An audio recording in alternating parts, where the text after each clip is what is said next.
Have you ever gone to vote, and when you get to close the curtain and pull the lever, what you see to you looks like it could be Martian? Well, we've got voting coming up very soon, and you're likely going to know the candidates, but would you know the 8 proposed amendments to the state constitution? You're in luck tonight because we've got CABL President Barry Erwin and Louisiana Budget Project Director Moller here with us. You both were featured on the PAR, Public Affairs Research Council, webinar last week. So I wanted to ask you to come in here and explain a little bit about these 8 amendments, proposed amendments. Let's go with number 1. I'll ask you about this one. Larger stock investments for trust funds. Well, this is a pretty simple amendment, actually, I think people can be forgiven for asking why it belongs in the Constitution, but it applies to 7 state trust funds managed by the state treasurer. Some of these, the Millennium Trust Fund is probably the one voters will know the best, which is the tobacco settlement dollars, and it lets them invest up to 65% of that money in the stock market. Right now, it is 35%. The supporters of this say that this is going to produce higher yields over time, so the state will have more money to invest in education and healthcare and some of the things that these trust funds pay for. But of course, the stock market comes with bigger risks. Of course. Right. So that's all that amendment does. That's the other side of that. Okay, well, let's look at amendment number 2.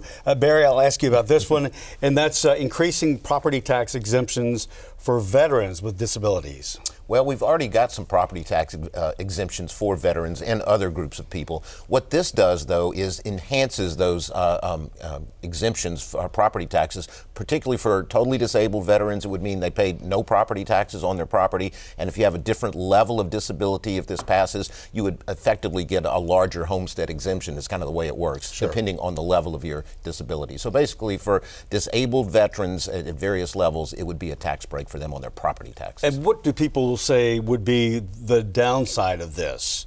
I think the downside usually is the same on all of these types of exemptions, that it lowers or reduces the tax base in the local communities. And it's something too, a lot of times people feel like it makes the local governments more dependent on the state, and so that's kind of the argument. It won't really affect that many people, a huge group. Okay, number 3, amendment number 3, political activity for civil service workers when family members run for office. Jan?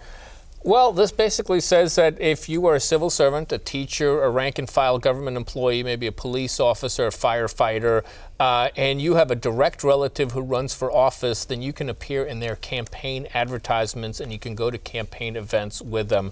Right now, the civil service laws of the state, you get a lot of protections if you're in the civil service, but you're also supposed to stay out of politics, and this just makes an exception for this.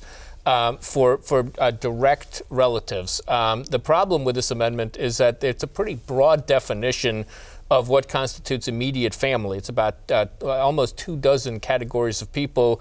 And the other thing to keep in mind about this isn't something the civil servants were asking for. This is really the politicians who want their relatives to be able to campaign, go out on the stump with them. And so, again, these civil service protections are here for a reason, but I think I can certainly understand if you're running for the legislature and your wife's a teacher, you might want her in a campaign advertisement. So. Okay, all right. Okay, good. Thank you for that. And number 4, amendment number 4, waiving charges for water use if infrastructure is damaged.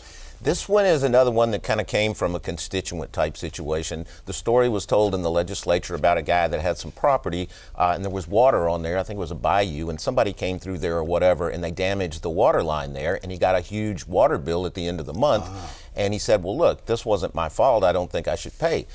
So he went to the water board or whatever it was and found out that the Constitution actually does not allow that type of thing. We have a language that's been in there for a very long time about donating things of value. Water is something of value that local and state governments can't sort of waive fees on and that type of thing. So what this would say is that if somehow pipeline or whatever it is, the water line is damaged on your property that you're responsible for, but it's not your fault, you can go and maybe the water board or whatever it would be can waive the penalties or that high rate.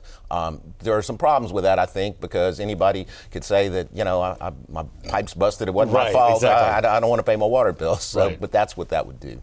All right, amendment number 5 would be local authority over property tax rates. Jan. Well, we probably don't have enough time to fully explain what this don't. does. I would refer you to our website. Yes. This is something that local governments are very supportive of because it gives them a little bit more flexibility after an assessment to decide whether to roll forward property tax millages, essentially whether to raise your property taxes after your property has been reassessed. So it doesn't necessarily raise anybody's taxes. It just gives local governments a little bit more flexibility. Okay, thank you very much. The next one pertains only to if you live in New Orleans, Orleans Parish in particular. That's number 6. It's property tax assessment increases in Orleans Parish. Barry? Well, as a lot of people know, property values have gone up exponentially Yes. in New Orleans, and so that means higher property tax bills.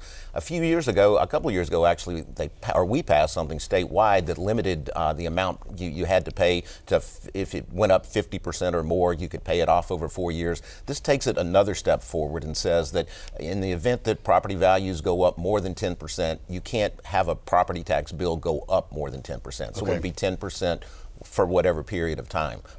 It applies only to Orleans Parish, but voters statewide have to vote to approve the amendment before the vote in Orleans could go into effect. Got it. Okay. Amendment number 7 is one that you may definitely have to refer to the website on. Many of them. Limits on involuntary servitude. There's language in this that gets odd.